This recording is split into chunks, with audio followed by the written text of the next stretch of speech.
Hello everyone, welcome back to my YouTube channel. Please like and subscribe my YouTube channel. গল্পের শুরুতে আমাদেরকে দেখানো হয় আইরিনকে।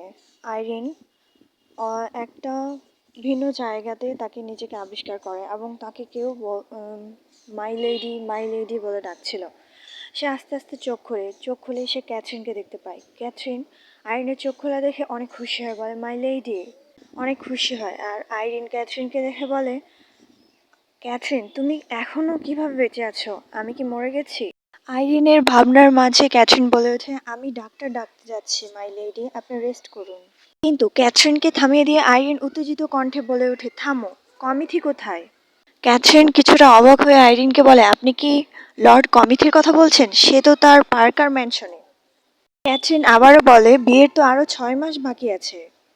ও আচ্ছা, তাহলে আমি এখনো কমিথিকে বিয়ে করিনি। তাহলে এটা নিশ্চয়ই রাসেল ম্যানশন। আইরিন মনের মধ্যে ভাবতে থাকে, তাহলে সত্যি আমি সময়ের পিছনে চলে এসেছি, এবং সময়টা সত্যি অনেক বেশি, 8 বছর আগে চলে এসেছি। আইরিনের ভাবনার মাঝে ক্যাথরিন বলে ওঠে, মাই লেডি, আপনার কি মনে নেই আপনি কিছুদিন আগে মিস হিলো এবং অন্যান্যদের সাথে লেকের পাড়ে গিয়েছিলেন? আপনি প্রায় ডুবেই যাচ্ছিলেন। প্রায় 3 দিন ধরে আপনি অজ্ঞান ছিলেন। আইরিনের মনে পড়ে যায় কিভাবে দুইজন তাকে ধাক্কা মেরেছিল, এবং সে বলে ওঠে, আমি কিভাবে সেদিনের কথা ভুলতে পারি।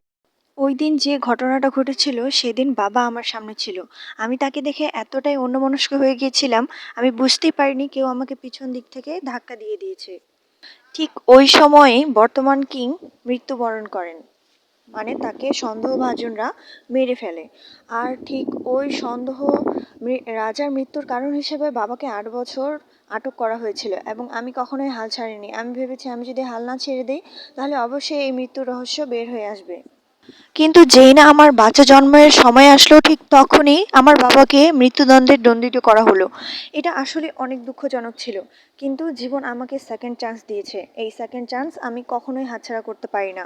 আমি কখনোই আবার আমার জীবনকে আগের মতো স্ট্রাগল করতে দিব না। আমি সেম মিস্টেক কখনো আবার করব না। এইসব মনের মধ্যে ভাবতেই থাকে আইরিন।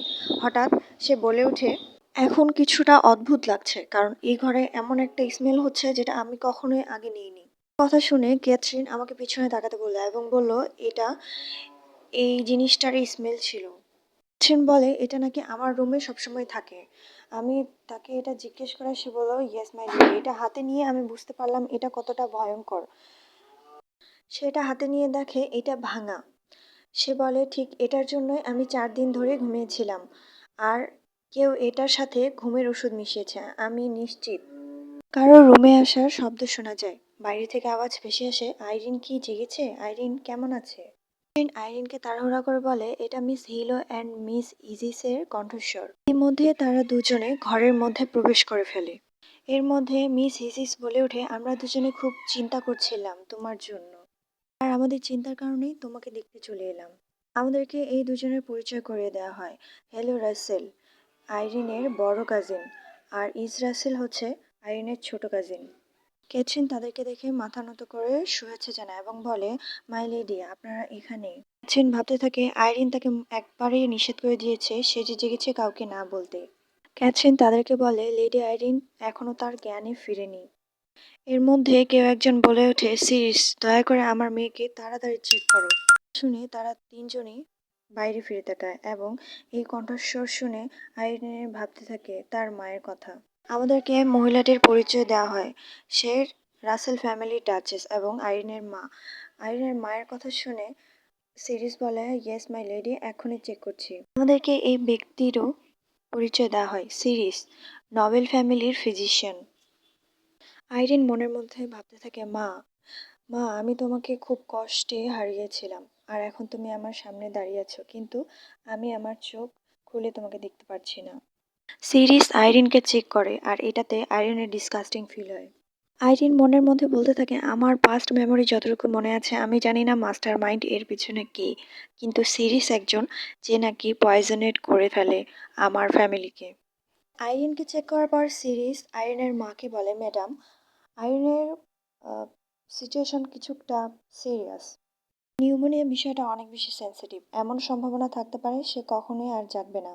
আসলে আইরিনের মা বলে, না।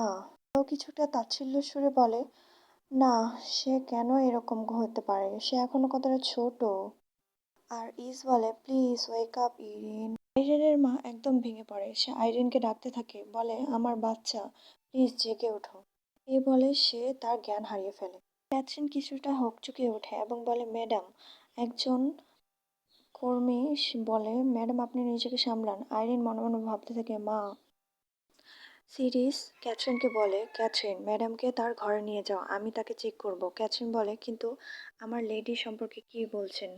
তোমাকে বলছে আইরিনের অবস্থা অনেক বেশি খারাপ। আমি এখনই যেটা তোমাকে বললাম। ক্যাথরিন মনের মধ্যে ভাবতে থাকে, কিন্তু আমি জানি লেডি ঠিক আছেন। লেডি আইরিন যে ঠিক আছে এটা আমি জানি, কিন্তু ডক্টর এত বেশি স্কিল হওয়ার পরও কিভাবে জানলেন না যে লেডি শরীর ঠিক আছে? সে অ্যাক্টিং করছে। আইরিন বলে, কেন আমি আগে বুঝতে পারলাম না যে সে একজন ফ্রড ছিল, সে একজন ভালো ফিজিশিয়ান ছিল না।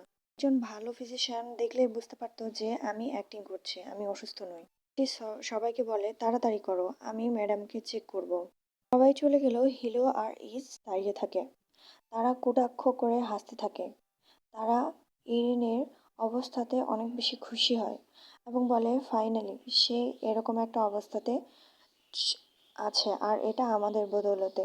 সে এত বেশি সুন্দর কেন? তার এই এত সৌন্দর্যতার কারণেই ব্রাদার ম্যাথিউ তাকে এত বেশি পছন্দ করে এবং কমেথিও। না, আমার একদম ভালো লাগছে না, আমার অনেক বেশি রাগ উঠছে। মনে হয় তার আমি মুখ বিকৃত করে দিই। ছোট বোন বলতে থাকে যে, হ্যাঁ, অবশ্যই তুমি এটা করতে পারো। হেলেন শয়তানি হাসি দিয়ে বলে, তুমিও এটা ভাবছো আমার মতো? ইস বলে, হ্যাঁ অফকোর্স, কেন নয়, আমরা চাইলেই এটা করতে পারি। তারা দুজনে বলতে থাকে, কমি থেকে আইরিন সবসময় তার সাথে চিপকে রাখে এবং তার সাথে ব্রাদার কমিথি সবসময় থাকতে পছন্দ করে, তাকে সবসময় সেভ করে। কিন্তু এবার সেটা হবে না। আইরিন ঘুমের মধ্যে ভাবতে পারে, আমি বিশ্বাস করতে পারছি না, এরা কেউ আমাকে পছন্দ করে না। ইস বলে, আইরিন অনেক বেশি সুন্দর, এই সৌন্দর্যতার কারণে সবাই তার প্রতি আকৃষ্ট হয়। অনেক ক্রিপি ভাবে বলে, এটা তার চেহারার জন্য। আচ্ছা, যদি এই চেহারায় না থাকে তাহলে কমিটি কি তাকে পছন্দ করবে? ইস বলে, আমি আমার টিয়ারাটা তোমাকে দিচ্ছি, তুমি এটা দিয়েই তার মুখটা বিকৃতি করে দাও। আমি এটা তোমাকে দিচ্ছি as a gift Irene. Irene তাদের এই ব্যবহারে কিছুটা ভয় পেয়ে যায়। সে বলে, এখন আমি কি করব?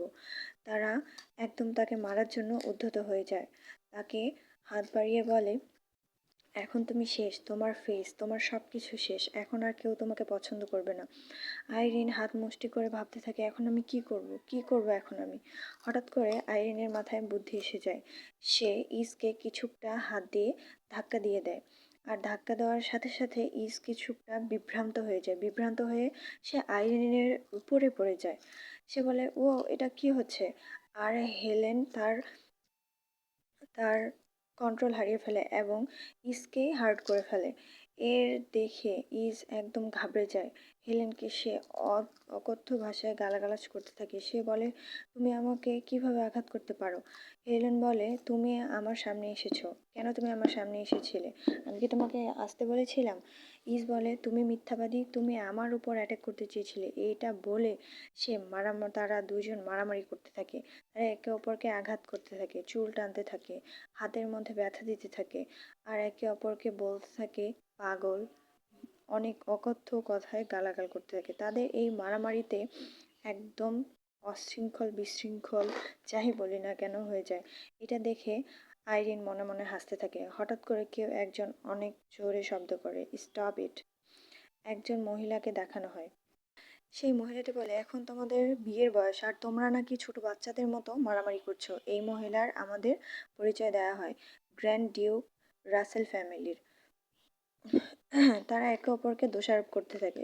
তারা বলে, গ্র্যান্ডমা, আমি নই, সে প্রথমে আমাকে হার্ট করেছিল। আরেকজন বলে, না গ্র্যান্ডমা, সে আমাকে করেছিল।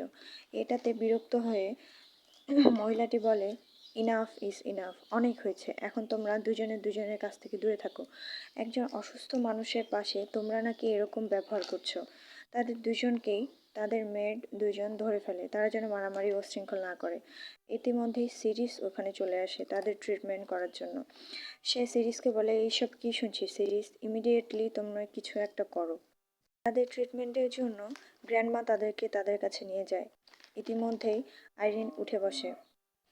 আমি অলরেডি 4 দিন ধরে বিছানা থেকে উঠিনি, তবুও গ্র্যান্ডমা এটার জন্য তাদেরকে কখনোই দায়ী করবে না, বরঞ্চ দায়ী করবে আমাকেই। ভালো কথা হচ্ছে, ভাগ্যিস আমি ওই ধূপের টুকরোটা, যেটার পারফিউম অনেক পরিমাণের খারাপ, ওইটা আমার হাতের মধ্যে রেখেছিলাম। না হলে আমি আমার মুখ রক্ষা করতে পারতাম না। এই বাড়িতে আমি শুধু একমাত্র সত্যিকার অর্থে একজনকেই বিশ্বাস করতে পারি। হ্যাঁ, একজন বললে ভুল হয়ে যাবে, দুইজন, মা আর ক্যাথরিন। আইরিন তার বিছানার ভিতরে একটি গোপন সুইচ অন করে দেয় এবং তার বিছানার সামনে একটি গোপন দরজা বের হয়ে যায়। সে গোপন দরজা দিয়ে যেতে থাকে।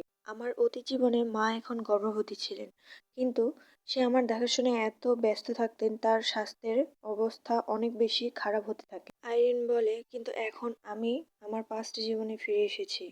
আমি আমার মাকে প্রোটেক্ট করব যে কোনো উপায়ে। এইসব বলতে থাকে আর আইরিন দৌড়াতে থাকে। হঠাৎ সে একটি দরজার সামনে এসে দাঁড়ায় এবং ফাঁকা দিয়ে দেখে যে কি হচ্ছে। সে দেখে সিরিস তার মাকে হিপনোটাইজ করছে। আইরিন তার মনের মধ্যেই বলে বসে, নো ওয়ে, এটাই কি কারণ যার কারণে মায়ের মিসক্যারেজ হয়ে যায়? আজ এই পর্যন্তই। ভালো থাকবেন, সুস্থ থাকবেন, আমাদের চ্যানেলের পাশে থাকবেন। Thanks for watching. Please like and subscribe my YouTube channel.